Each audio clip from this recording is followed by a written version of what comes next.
To live into wholeness and holiness asks us to think about more than just the self. It asks us to consider what it is to form meaningful and liberating connections and community with one another. Holiness is not just about some kind of pure internal state where you never make a mistake. It's often about the dignity and the transformative love we offer to each other. In the biblical story, God's holiness even is never ruined or damaged by human sin. Instead, God's holiness actually transforms people into changed people who have become defined by belovedness rather than by judgment. That's what God's holiness does for people. And so the invitation is that we might do this for one another. This is not some kind of thing that we keep to ourselves, but that we share in an expansive way with one another, and not just with those who we like and those who are like us, but to all who carry the image of God, which is everyone. In the first century, there were these communities forming around the life and story of Jesus. We call them churches. One of the early leaders of some of these churches, or at least a figure of great influence, Paul, writes a letter, or writes a lot of letters, doesn't he? He loves a good letter. But he writes a letter to a community, a Christian community that's formed in the city of Galatia.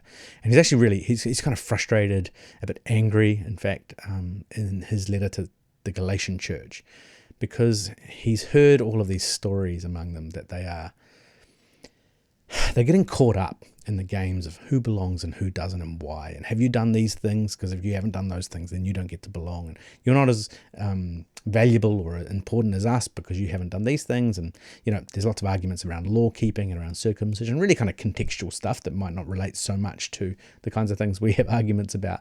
But I think what is core and what is similar between then and now is just lots of ways of trying to establish who's better and who's not, and who's superior and who's not, and who's in and who's not.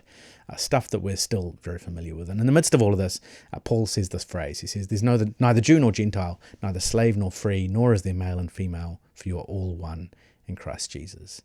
Now Paul here is not pretending that those identities do not exist, but he is rejecting the idea that our differences and uniqueness would become boundaries or hierarchies or status markers or walls that would be put between one another.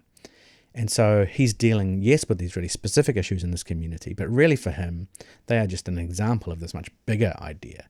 He uses these big categories: race, class, gender. But he's saying here, look, this gets to the heart of what it is to be a community. And anything that we're using to create this kind of hierarchy and status, this is not an elimination of difference, but it's a refusal to use difference to say these people are superior to those people, to overcome that idea because of the story of Jesus.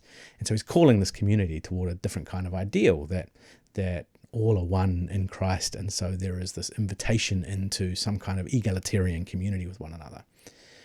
And that still carries a lot of meaning, I think, for us now. There are still things we use to separate ourselves from one another, to try and establish who's superior or not, or who's better or not, or who has higher status or not. And maybe they're not forged in a kind of really strict class system in the way that they used to be, but they are still very much present. We're still divided and trying to say who's better by race and by gender and by culture and by socioeconomic class, by all sorts of things that just get in the way of us being for each other. And again, this is not an elimination of difference, and this is not a, hey, we're all one, so let's just all be the same. It's actually, because you never are, right? It's always just the dominant culture who gets to say, oh, we're all one, so let's all be like me. Instead, this is actually about affirming the difference and affirming those identities, but refusing to have them become hierarchy and status markers, right? And you can see all of that kind of hierarchy game and that status game playing out everywhere at the moment. People are looking for ways to blame others for their problems, looking for ways to turn this into an us versus them kind of game.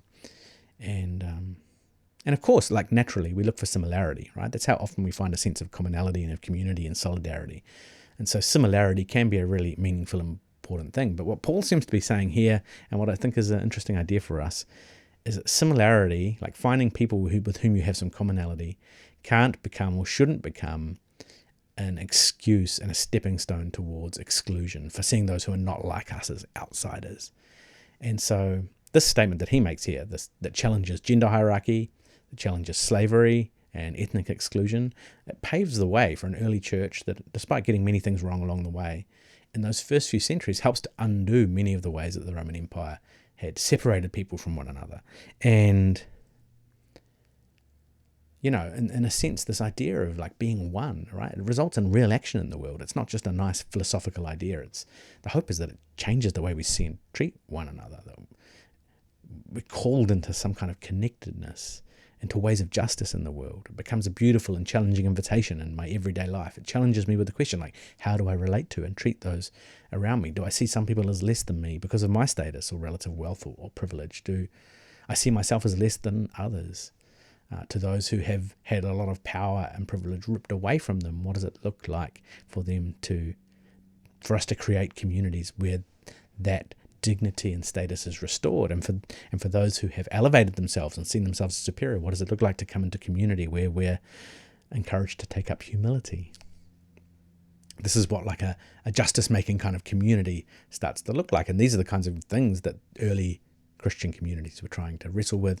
And I think one of the things that church communities still must wrestle with more than they do. And so wholeness, this call into flourishing, is not just like this individualistic idea where all that matters is, am I flourishing?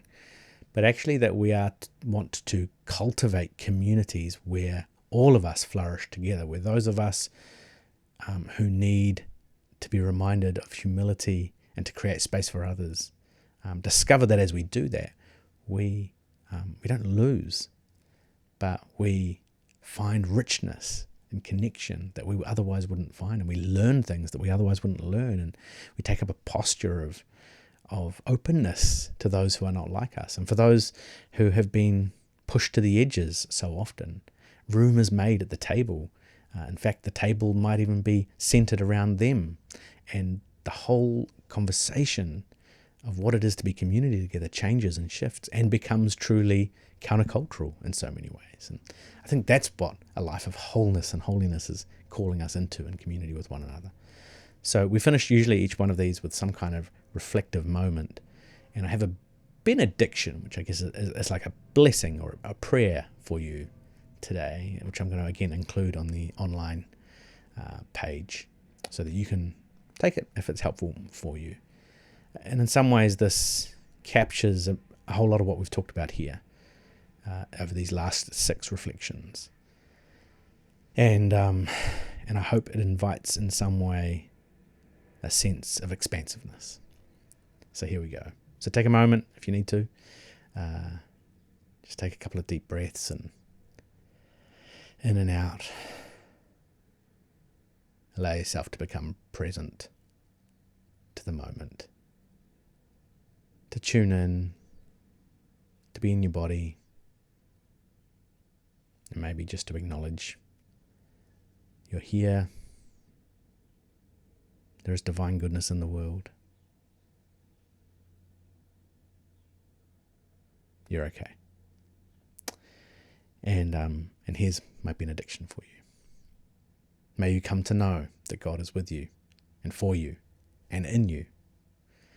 And may you come to know yourself too, and not just yourself as known, but yourself as loved. And that if you are loved, then you can offer yourself kindness, compassion, and grace. And may you come to see the ways we are connected to each other, our interconnections filled with the presence of the divine, that while we may be different, there is no other. And so may you come to love your neighbour as you love yourself. And may you see the ways that we are of the earth, that to be human is not a calling to be more than creation, but to be deeply connected and to help her flourish. And so may you come to accept and inhabit holiness as a gift from God. And all of your real humanness, beautiful and flawed, whole and a work in progress, all of it loved and known and embraced by a God who is good. That's my blessing for you today. Thanks for tuning in.